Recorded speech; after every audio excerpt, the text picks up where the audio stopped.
नमस्कार दोस्तों। मनुष्य का भाग्य कब लिखा जाता है, जन्म से पहले या जन्म के बाद? आज हम इस वीडियो के माध्यम से जानेंगे कि क्या हमारा भाग्य जन्म से पहले ही लिखा जाता है या यह हमारे कर्मों से निर्धारित होता है, क्योंकि भाग्य हमेशा से ही एक चर्चा का विषय रहा है। बहुत से लोग मानते हैं कि हमारा भाग्य हमारे जन्म से पहले ही निर्धारित हो जाता है, जबकि कई सारे लोग मानते हैं कि मनुष्य का भाग्य मनुष्य के कर्मों पर निर्धारित होता है। भाग्य और कर्म को समझना इसलिए भी जरूरी हो जाता है क्योंकि इससे आपको यह पता चलेगा कि मनुष्य पाप कर्म अपने पूर्व कर्मों पर निर्धारित भाग्य के कारण करता है या वह अपने पाप कर्म के कारण अपने भाग्य को बनाता बिगड़ाता है। इस वीडियो में आप यह भी जानेंगे कि भाग्य और कर्म में अधिक शक्तिशाली कौन है और क्या वाकई ही भाग्य हमारे कर्मों से बनता है। इस विषय में गरुड़ पुराण, हमारा हिंदू धर्म ग्रंथ, आचार्य चाणक्य क्या कहते हैं, चलिए जानते हैं। इसके साथ ही साथ हम और धर्म ग्रंथों के बारे में भी जानेंगे कि और धर्म में इस विषय पर क्या लिखा गया है। दोस्तों आइए जानते हैं, सबसे पहले गरुड़ पुराण में भाग्य के बारे में क्या लिखा गया है। हिंदू धर्म शास्त्रों में लिखा गया है कि मृत्यु के बाद केवल शरीर नष्ट होता है, लेकिन आत्मा कभी नहीं मरती। गरुड़ पुराण में बताया गया है कि 84 लाख योनियों में सबसे महत्वपूर्ण योनि मनुष्य की होती है। मनुष्य की मृत्यु के बाद उसके कर्मों के आधार पर उसे अगली योनि प्राप्त होती है। इसका अर्थ यह हुआ कि मृत्यु के बाद आपका अगला जन्म किस योनि में होगा यह भी पहले से ही निर्धारित है, अर्थात आप अपने जीवन में जिस तरह का कर्म करेंगे मृत्यु के बाद उसको उसके आधार पर ही आपको अगला जन्म प्राप्त होगा। गरुड़ पुराण के अनुसार ऐसा व्यक्ति जो धर्म, वेद, पुराण, धर्म ग्रंथों का अपमान करता है, ईश्वर में विश्वास नहीं रखता और उनको अपशब्द कहता है, ऐसे नास्तिक व्यक्ति का अगला जन्म कुत्ते की योनि का होता है। और जो लोग मित्र के रूप में शत्रु बने रहते हैं, पीछे से धोखा देते हैं, ऐसे व्यक्ति का अगला जन्म इस धरती पर गिद्ध के रूप में होता है। अर्थात गरुड़ पुराण के अनुसार मनुष्य के द्वारा इस जीवन में जो कर्म किए जाते हैं, उसी आधार पर उसका अगला जीवन और उस नए जीवन में मिलने वाले कष्ट व्यक्ति के जन्म से पहले ही निर्धारित हो जाती है। दोस्तों आचार्य चाणक्य इस विषय में क्या कहते हैं। आचार्य चाणक्य के अनुसार कोई भी व्यक्ति अपनी मृत्यु को अपने कर्मों से प्रभावित कर सकता है। आचार्य चाणक्य ने चाणक्य श्लोक में बताया है कि किसी भी मनुष्य की 5 चीज माँ की गर्भ में ही तय हो जाती है: आयु, कर्म, धन संपत्ति, विद्या और मृत्यु। यह 5 चीज उसके भाग्य में उसी समय लिख दी जाती है जब वह अपनी माँ के गर्भ में होता है। आचार्य चाणक्य के अनुसार किसी भी शिशु की आयु माँ के गर्भ में ही तय हो जाती है।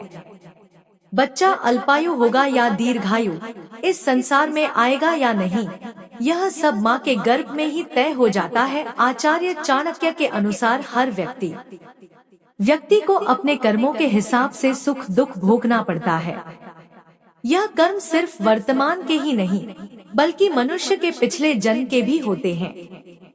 लाख प्रयासों के बाद भी आपके अच्छे और बुरे का फैसला आपके कर्मों के आधार पर ही होता है और माँ के पेट में यह निर्णय भी हो जाता है कि बच्चे के भाग्य में धन लाभ है या नहीं, बच्चा कहाँ तक पढ़ेगा और यदि विद्या ग्रहण भी कर ले तो उसका सदुपयोग जीवन में कितना कर पाएगा। यह सभी बातें माँ के गर्भ में ही तय हो जाती है। आचार्य चाणक्य के अनुसार मनुष्य के जीवन में लगभग 101 बार मृत्यु का योग बनता है, जिसमें कि एक बार काल मृत्यु और बाकी में अकाल मृत्यु का योग बनता है। अकाल मृत्यु को कर्म और योग से बदला जा सकता है, वहीं काल मृत्यु को बदला नहीं जा सकता। आइए अब जानते हैं कि भगवान श्री कृष्ण ने गीता में इस विषय में क्या कहा है। दोस्तों गीता में श्री कृष्ण ने बताया है कि मनुष्य का भाग्य किन चीजों से तय होता है। गीता के अनुसार मनुष्य अपने भाग्य का निर्माण खुद तय करता है। जीवन के हर एक कदम पर हमारी सोच, हमारा व्यवहार और हमारा कर्म ही हमारा भाग्य निर्धारित करते हैं। हिंदू धर्म शास्त्रों में भगवान श्री कृष्ण के जन्म की कथा बताई गई है, जिसमें कंस के लिए एक भविष्यवाणी होती है, जिसमें कि देवकी की 8वीं संतान से उसका वध होना लिखा गया है। यह भविष्यवाणी सच न हो, इसके लिए कंस ने वह सब कुछ किया जो वह कर सकता था, लेकिन अंत में कंस की मृत्यु उसके भाग्य के अनुसार माता देवकी की 8वीं संतान द्वारा ही हुई। लेकिन कंस को अपनी मृत्यु से बचने के लिए इतना सब कुछ करने की जरूरत ही नहीं थी। उसे केवल अपने कर्म सुधारने की जरूरत थी, जो कि उसके अधिकार में भी था। अगर वह अधर्म छोड़कर धर्म के मार्ग पर आगे बढ़ गया होता तो हो सकता था कि भगवान विष्णु उसे क्षमादान भी दे देते, लेकिन वह अधर्म के मार्ग पर ही आगे बढ़ता चला गया और उन्हीं पाप कर्मों के कारण ही मृत्यु को प्राप्त हो गया। सनातन धर्म शास्त्र और पुराणों के अनुसार केवल कंस ही नहीं, इस संसार में जन्म लेने वाले हर प्राणी का भाग्य जन्म लेने से पहले ही निर्धारित हो जाता है।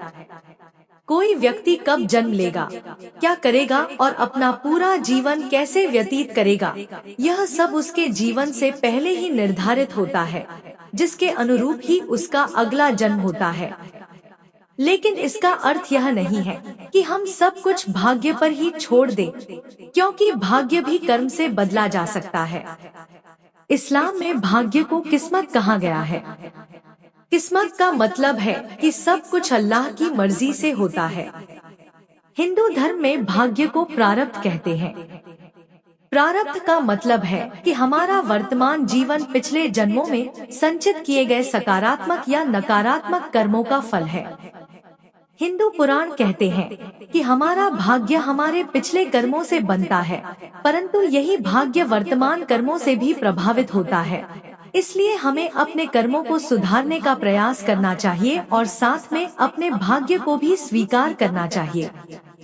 बाइबल के अनुसार हमारी दुनिया में कर्म भाग्य से बड़ी भूमिका निभाता है। बाइबल कहती है कि परमेश्वर अपने लोगों को उनके कर्म के अनुसार ही अपने साथ रखते हैं और उसे हर मुसीबत से बचाते हैं। जो अपने कर्म पर अपने भाग्य से ज्यादा विश्वास करता है, ईश्वर उनके कर्म को नियति में बदल देते हैं। दोस्तों, क्या आपने कभी सोचा है कि कर्म और भाग्य में सबसे श्रेष्ठ कौन है? भाग्य और कर्म में कौन ज्यादा महत्वपूर्ण होता है? यह एक बहुत ही व्यक्तिगत प्रश्न है। कुछ लोग कहते हैं कि भाग्य ही सब कुछ होता है और कुछ लोग कहते हैं कि कर्म ही सब कुछ होता है, जबकि बहुत सारे लोग मानते हैं कि भाग्य और कर्म दोनों ही महत्वपूर्ण होते हैं। पुराणों के अनुसार भाग्य और कर्म में कर्म को ही श्रेष्ठ माना गया है, क्योंकि भाग्य पर हमारा कोई नियंत्रण नहीं होता, परंतु कर्म पर हमारा नियंत्रण होता है। कर्म से हम सब कुछ हासिल कर सकते हैं।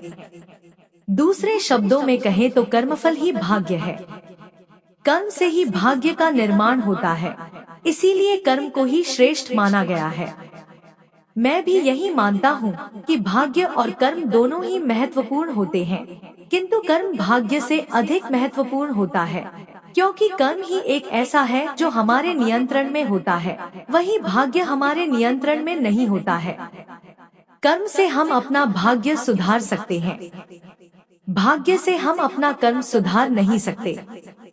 यदि आप कड़ी मेहनत करके सफल होते हैं, वह भी आपके कर्म के ही कारण होता है, यानी कि आपको कर्म करते रहना होगा। लेकिन यदि आप सब कुछ भाग्य पर छोड़ देंगे तो आप कभी सफल नहीं होंगे।